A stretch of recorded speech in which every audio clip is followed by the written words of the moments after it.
Alright, so in the 2021 Ford F-150 with the B&O system, this is actually the stock subwoofer.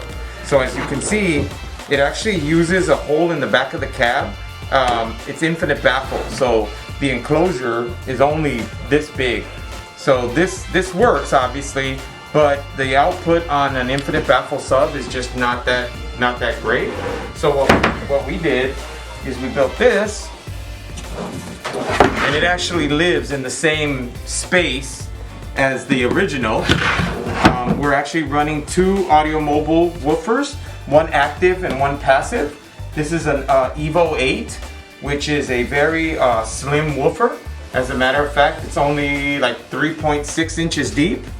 And then on the enclosure, so the way we do our enclosures is we put these quick disconnects for serviceability.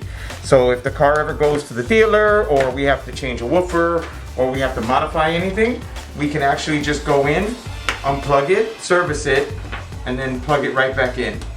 It just makes it really easy and neat, and we'll show you more pictures of this when it actually finished and in the car.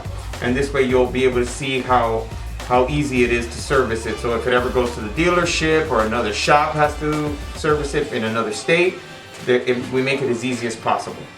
This is the original amp bracket, and the original B&O amplifier obviously mounts to this, and this mounts in the car using these 4 bolts, 2 down here and 2 up here.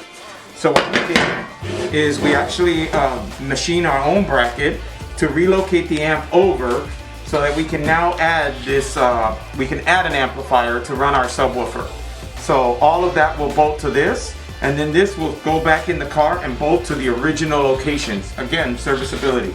So if the car ever needs to get serviced, they ever need to get behind the amplifiers, it unbolts the way it did from the factory, and then when they're done, they can put it right back. So this is the actual enclosure in the vehicle. As you can see, we also deadened the rear wall just to avoid any rattles or vibrations.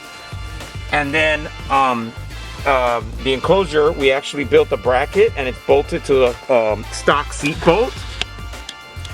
And now you can actually see our other bracket that we made, installed, bolted using the original factory hardware, the factory amplifier, and our new Audison amplifier. And then we have this is that disconnect we had earlier. So if you ever need to service it, you can literally unplug this and remove this. And then when you need it again, you just literally plug it back in. It will not go in the wrong way, red to red, black to black, and you're ready to go.